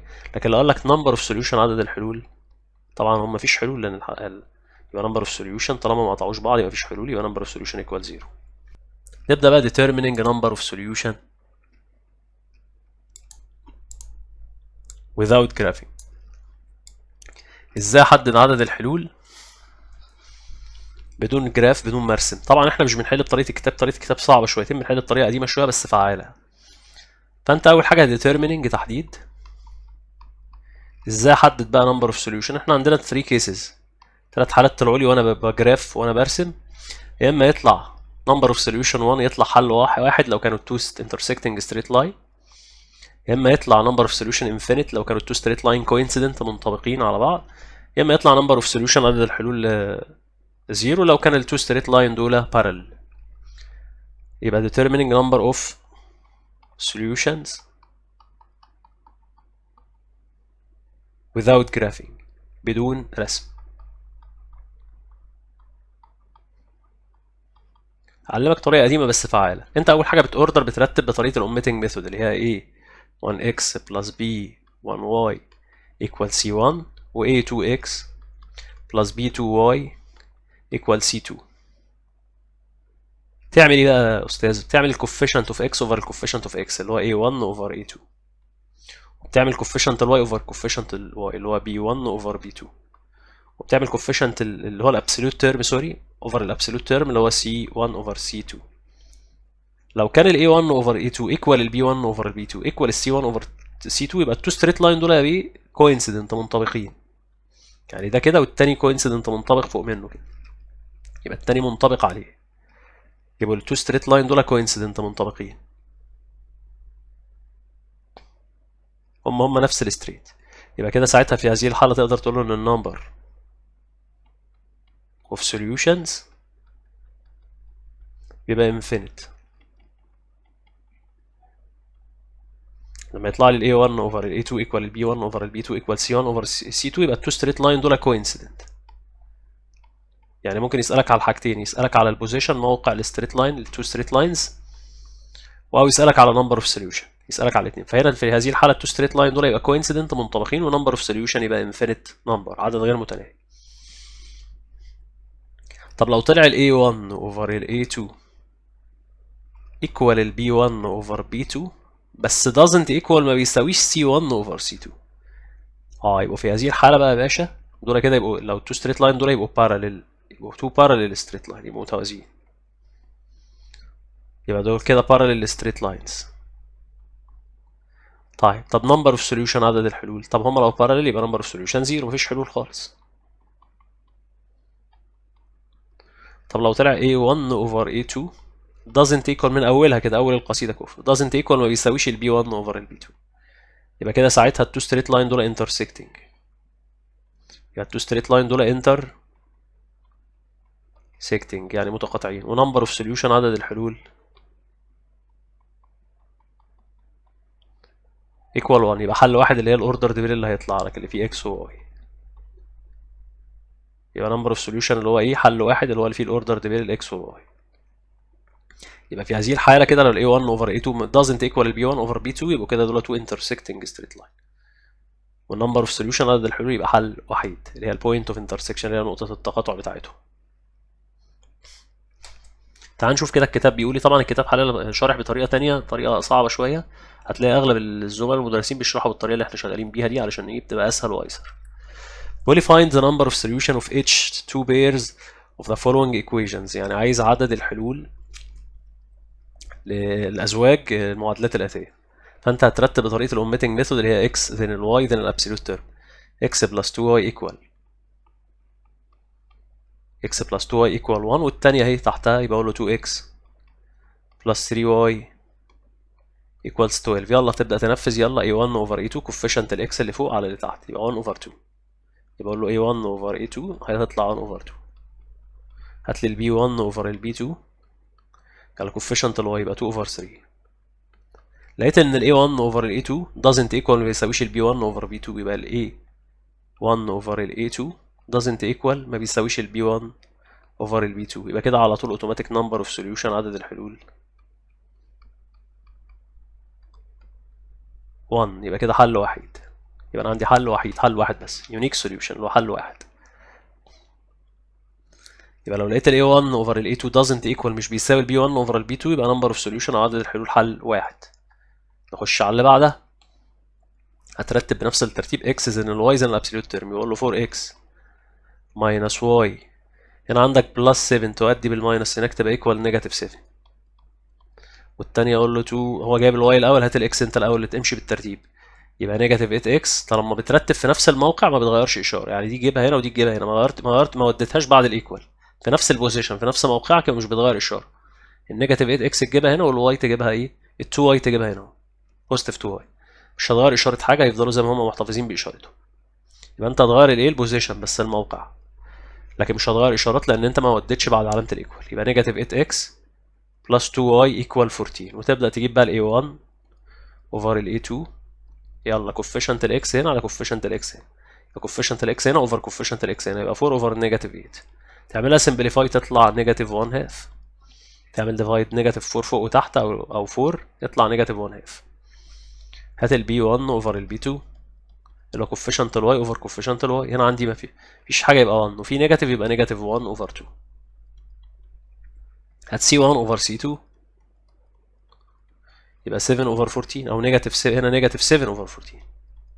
لو تعمل لها simplify divide 7 هنا وهناك تطلع نيجاتيف 1 over 2. يبقى كده كلهم طلعوا زي بعض. A1 over A2 equal B1 over B2 equal C1 over C2. يبقى A1 over A2 equal B1 over B2 equal C1 over C2. يبقى التو ستريت لاين دول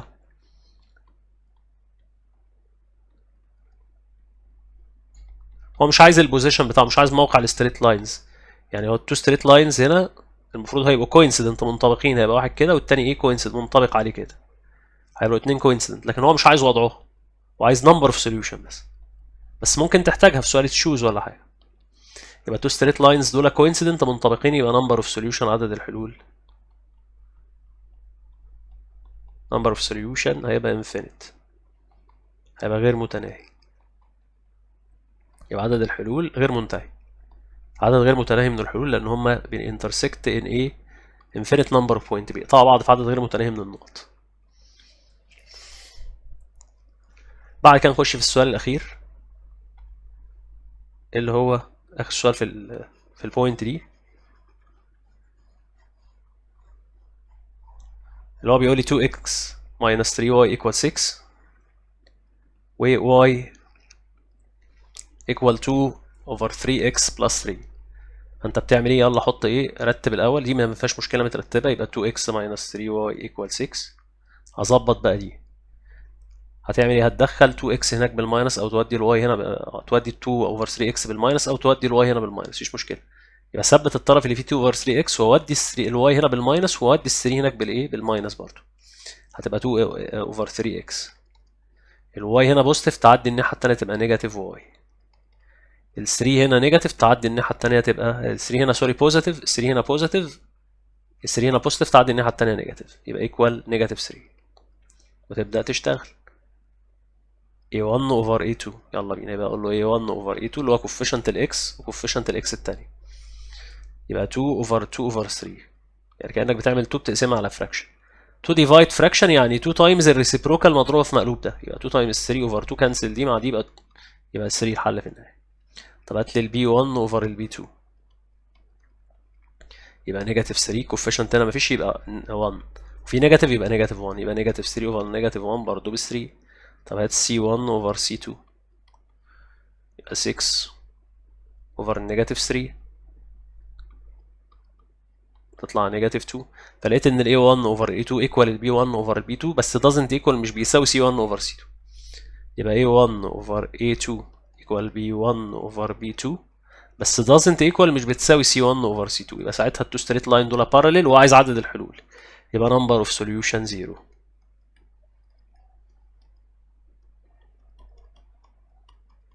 لكن لو قالك التو ستريت لاينز لو طلبها يعني احنا بنقولها على طول، يبقى التو ستريت لاينز دول are parallel. two straight lines are parallel، يبقى دول اصلا parallel متوازيين، واحد كده والتاني هتلاقيه كده parallel الاتنين.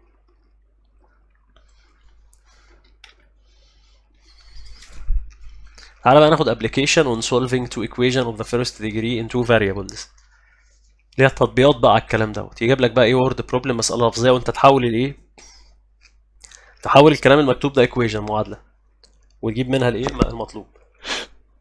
بيقول لي the sum of two rational number is 14، مجموع عددين نسبيين 14.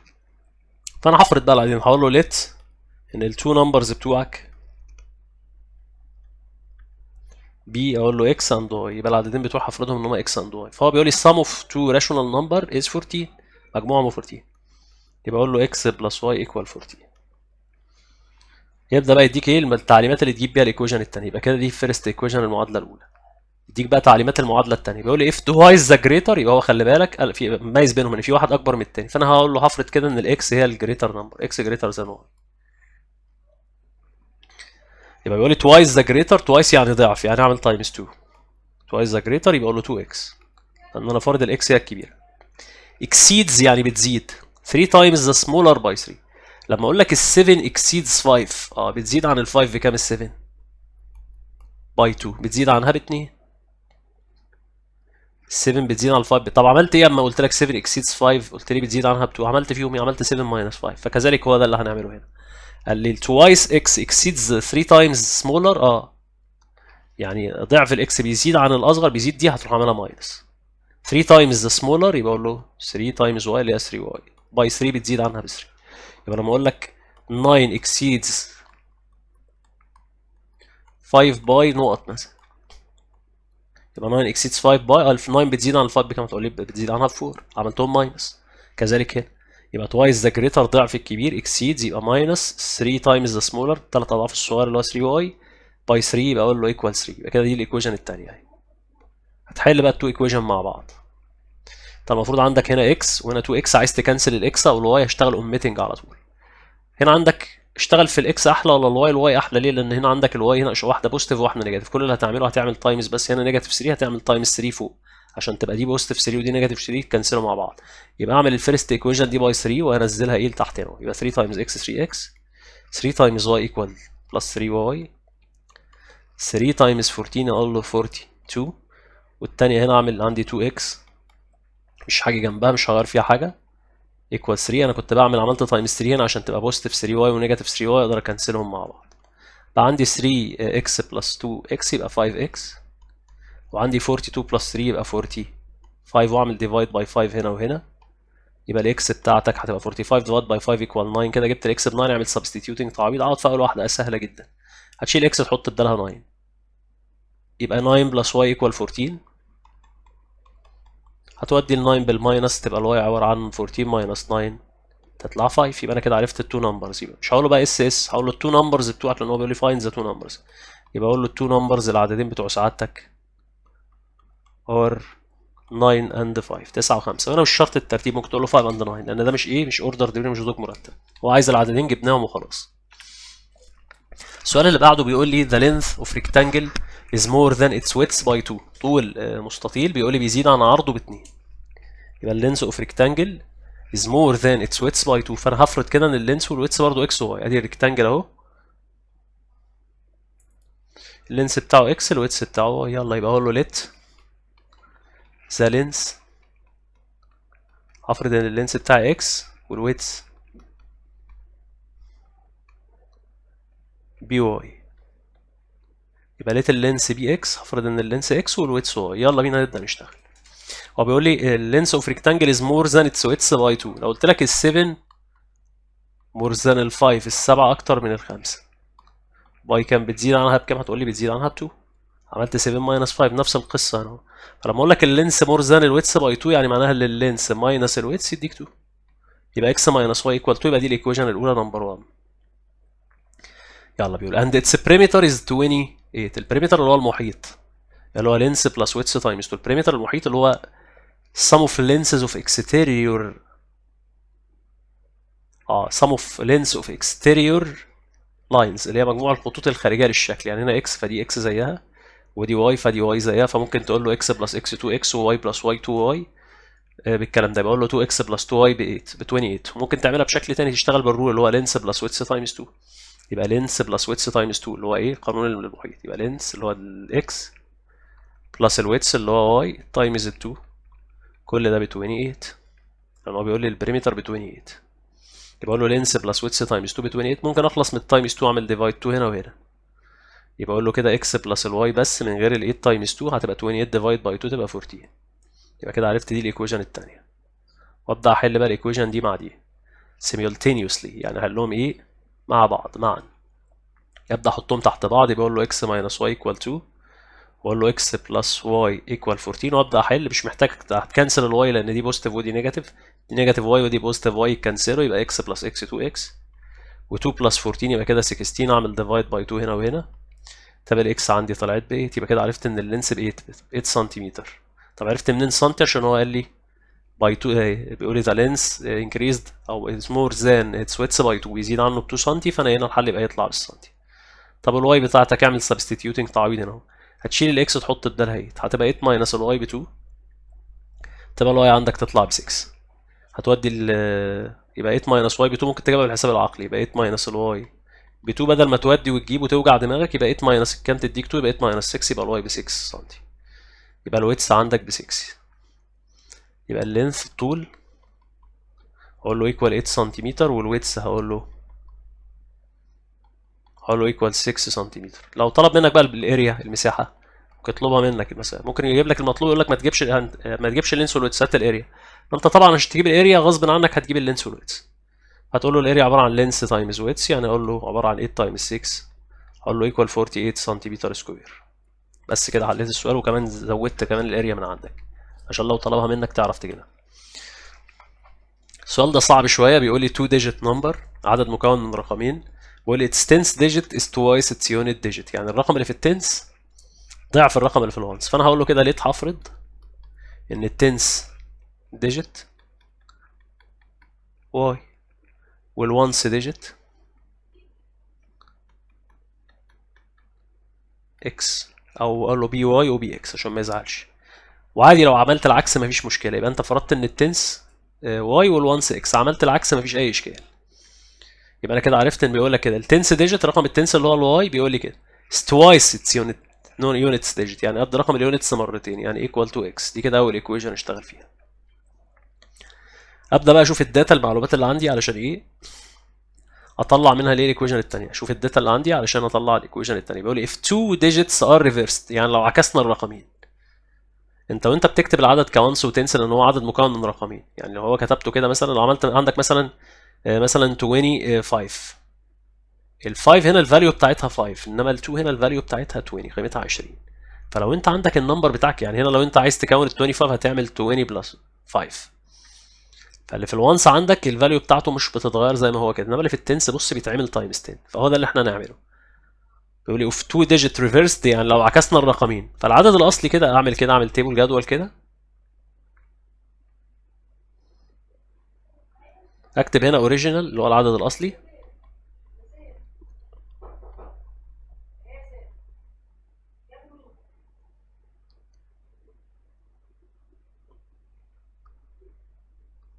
اكتب اوريجينال نمبر، واكتب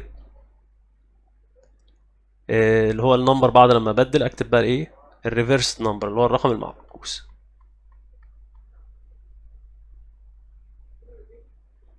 الاوريجينال الاصلي ان في الوانس عندك احنا قلنا ان الوانس ديجيت اكس والتنس ديجيت واي، يبقى انا وانس وهنا تنس. سوري، وانس هنا المفروض يس، يبقى هنا الوانس، هنا الوانس وهنا التنس. يبقى الوانس هنا عندك اكس والتنس عندك هنا واي، فلما بتيجي تجمعه انت الاكس هيبقى اكس زي ما هو، انما الواي هتعمل تايمز 10 زي ما شفنا هنا. واي بلس 10 سوري اكس بلس 10 واي، هيبقى اكس بلس 10 واي لان الواي هنا في التنس. طب الريفرس العدد ولما اعكسه بقى هيبقى العكس، هتبقى الواي هنا والاكس هنا، فهيبقى العدد بتاعي عباره عن واي بلس 10 اكس. هو بيقول لي بقى ان الايه if two digits reversed، لو العددين اتعكسوا the resulting number، العدد الناتج decreased يعني ينقص يعني يقل، decreased. ال resulting number العدد الناتج اللي هو ده اللي هو المعكوس decreased the original number by 27، بينقص عن الاصلي ب 27. فانت الاصلي هو الكبير لان هو بينقص عنه، يبقى الاصلي هو الكبير اللي هو x بلس 10 y بلس 10 y هنا ماينس واي بلس 10 اكس. بقى ظبط الماينس تغير ده وده عشان ده براكت، ده اكسبريشن مقدار كله يتغير، اللي قبل منه نيجاتيف. يبقى اقول له اكس بلس 10 واي ماينس غير بقى ده ماينس اكس، هنا بوزيتيف 10 اكس تبقى نيجاتيف 10 اكس ايكوال 27. اصفي بقى عندك ادي اكس اجمع معاها الاكس اللي شبهها نيجاتيف 10 اكس يبقى نيجاتيف 9 اكس، وعندي بوزيتيف 10 واي مع ماينس واي يبقى بوزيتيف 9 واي. كل دوت ب 27 كده. دي الايكويشن الثانيه صفيتها خلاص. هبدا بقى احط التو ايكويشنز المعادلتين تحت بعض واحلهم، او ممكن انا لو انا لماح شويه اعمل ديفايد باي 9 هنا في كل الايكويشن دي عشان اسهل على نفسي، لان هنا 9 9 9 يبقى اعمل ديفايد باي 9 هنا وهنا وهنا. 9 ديفايد باي 9 اتكنسلت يبقى دي بقت نيجاتيف اكس، 9 ديفايد باي 9 يبقى دي بقت بوزيتيف واي زي ما هي، دي اتشالت مع دي، ودي 27 ديفايد باي 9 ايكوال 3، ودي كده الايكويشن الثانيه بعد لما ظبطتها وظبطت شكلها. ابدا بقى احط الايكويشن 1 و 2 تحت بعض، يبقى اقول له كده اكس دخلي بقى دي جوه بالايه بالماينس، هتبقى نيجاتيف 2 اكس بلس الواي ما غيرتش مكانها، اللي غيرت مكانها الاكس عدت جوه ايكوال. طب انا سبت مكان فاضي يبقى ايكوال 0، والثانيه تحتها اللي هي نيجاتيف اكس بلس واي ايكوال 3، واشد كده وابدا ايه اكنسل بقى الحاجات مع بعض. يبقى عندي هنا الواي عايز اكنسلها مع الواي، بس دي بوزيتيف ودي بوزيتيف، يبقى انا ممكن اعملها كلها تايمز ايه، تايمز نيجاتيف 1، او اغير اشاره واحده منهم. لما تعمل تايمز نيجاتيف 1 تغير كل الايه الساينز بتاعتها، الاكس تتغير، الواي تتغير، الايه ال3 تتغير. يبقى انا هسيب دي زي ما هي، يبقى انا هسيب النيجاتيف 2x بلس y ايكوال 0 دي زي ما هي، مش حاجه جنبها، اهي نيجاتيف 2x بلس y ايكوال 0، واغير بقى الثانيه كلها، اغير اشارتها، يبقى نيجاتيف x تبقى بوزيتيف x، وبوزيتيف y تبقى نيجاتيف y، وبوزيتيف 3 تبقى ايكوال نيجاتيف 3.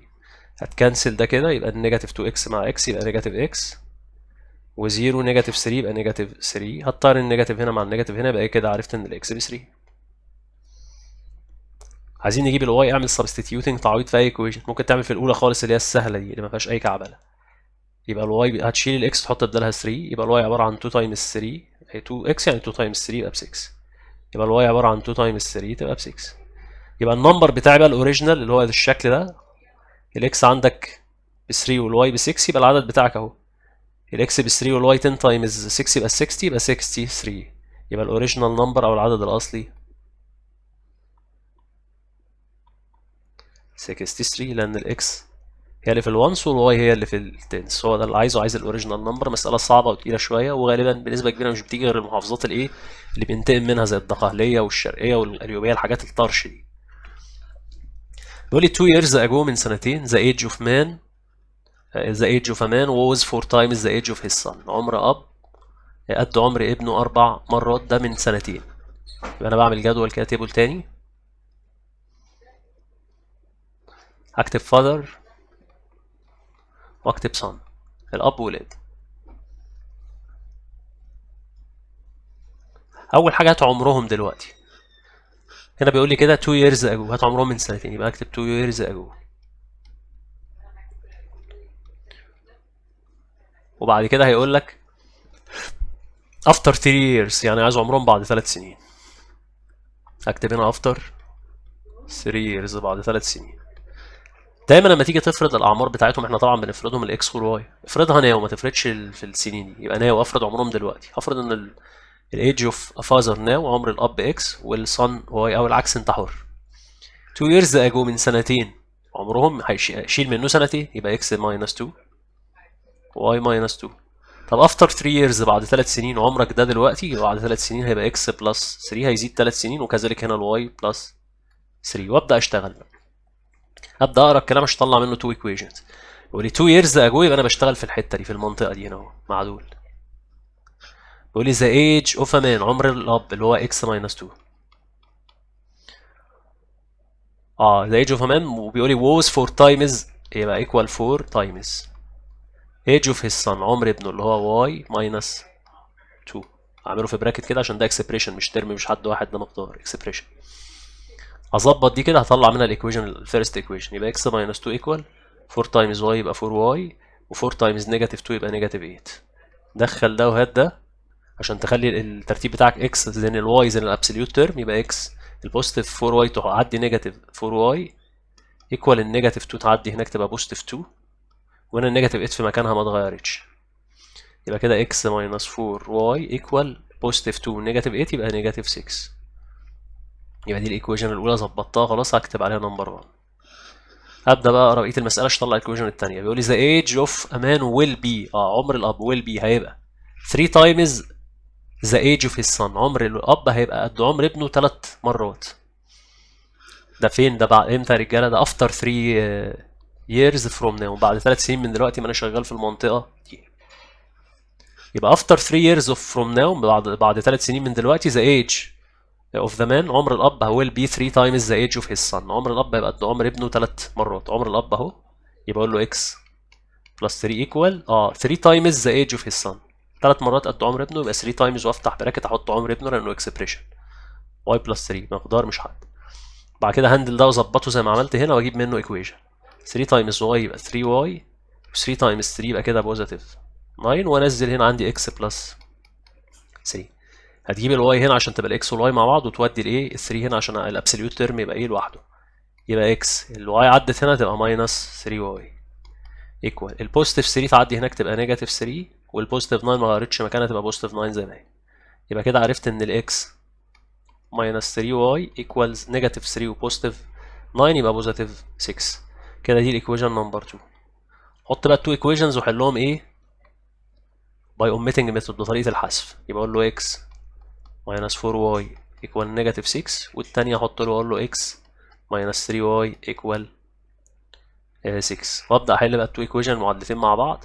انت عايز تطير الاكس ولا الواي، فانت تختار. ممكن الاكس اسهل عشان هنا بوزيتيف اكس وهنا نيجاتيف اكس، فانا ممكن اغير اشاره دي على طول وايه واكنسل في نفس مكاني. دي اكس تبقى نيجاتيف اكس، ودي نيجاتيف 3 واي تبقى بوزيتيف 3 واي، ودي بوزيتيف 6 تبقى نيجاتيف 6. كنسلت الاكس مع الاكس بقى عندي نيجاتيف 4 واي وبوزيتيف 3 واي يبقى نيجاتيف واي، نيجاتيف 4 وبوزيتيف 3 يبقى نيجاتيف 1، ما بكتبوش يبقى نيجاتيف واي على طول. نيجاتيف 6 ونيجاتيف 6 يبقى نيجاتيف 12، كنسل يبقى الواي ب 12. الواي ده عمر مين؟ ده عمر الصن الابن، يبقى عمر الولد دلوقتي 12. يبقى اقول له كده age، او اقول له son's age، اس ملكيه على طول عمر الولد، اقول له كده ده ب 12 years. طب عمر ابوه قد ايه؟ اقول له father's age، عمر الاب. هات اي علاقه من دول اعمل substituting او تعويض فيها. اقعد في اي علاقه من دول تعجبك واعمل اي ريليشن من دول، دي او دي، هتجيب عمر الايه؟ هتجيب عمر الاب. وممكن اي ايكويشن انت معدلها قبل كده تعمل substituting تعويض فيها تجيب عمر الاب. فممكن نمسك دي مفيش مشكله. الصن ايج 12، اقعد هنا اهوت اروح قايل كده، بدل ما اقول له x minus 4y هقول له كده، اقول له x minus 4 times 12 equal negative 6. ال 4 times 12 تطلع 48، يبقى كده x minus 48 بنيجاتيف 6. اودي هناك دي هنا نيجاتيف تروح بوزيتيف 48. يبقى هنا عندي الاكس اللي هو عمر الاب نيجاتيف 6 بلس 48 تطلع 42 years. يبقى اقول له كده، اقول له father's age، اقول له ده كده 42 equal 42 years، يبقى عمر الاب 42 سنه وابنه عمره 12 12 years. بيقول لي sum of two numbers is 12، مجموع رقمين 12. دي كده ايه؟ اخر مساله. احنا كده غطينا يعتبر من 50 ل 60% من الافكار. تغطيه الافكار التانيه بقى لما تحل الاكسرسايز هتلاقي افكار جديده تظهر لك، لكن في الشرح الاساسي بنغطي من 50 ل 60% من الافكار، وفي الاكسرسايز بقى بتلم بقيه الافكار اللي ناقصاك، لان انت الشرح لوحده حتى لو حليت عليه مش كافي، برضه لازم ايه الاكسرسايز عشان تلم افكار اكتر. بيقول لي sum of two numbers 12، يبقى انا هفرض الرقمين اقول له كده let the two numbers be x and y. يلا بينا. sum of two numbers مجموع العددين 12، بقول له x plus y equal 12. بيقول لي twice one of them، هفرض ان التوايس بتاع الاكس ضعف الاكس. twice يعني 2 times x اللي هي 2x is more than، يبقى ماينس على طول. the other اللي هو الواي بيزيد عن الاكتر باي 3، بيزيد عنه ب 3. هنا find the two number، عايز العددين. يلا نحل التو ايكويشنز. يلا دي جاهزه. هتلاقي البوزيتيف واي مع النيجاتيف واي يتكنسلوا مع بعض، يبقى عندك x بلس 2x يبقى 3x، و12 بلس 3 equal 15. ديفايد 3 هنا وهنا تبقى الاكس عباره عن equal 5. طب عايز اجيب الواي، مفيش اي مشكله، هتعمل سبستيتيوشن تعويض في اي ايكويشن. ممكن دي اسهل، هتشيل اكس تحط بدالها 5 يبقى 5 بلس الواي equal 12. من غير بقى ما تودي وتجيب الكلام ده. 5 بلس وات equal 12، 5 بلس 7 يبقى الواي ب 7 على طول. يبقى التو نمبرز العددين اللي بيتكلم بيهم، اللي بيتكلم عليهم سوري، يبقى التو نمبرز العددين اللي بيتكلم عليهم اقول له 5 و7. يبقى التو نمبرز ار 5 اند 7، 5 و7. كده خلصنا درس كشرح. ان شاء الله لو تأثر وقت هننزل بقى الاكسرسايز عشان تغطي بقيه الافكار، لان كده انت جزء من الافكار غطيته 50 60%. ال 40 بقى في المية الباقيه او ال 50% اللي باقيه ايه في الحل بيظهر. كان معاك مستر امير موسى، مدرس ماده الماثماتكس بالاسكندريه، والسلام عليكم ورحمه الله وبركاته.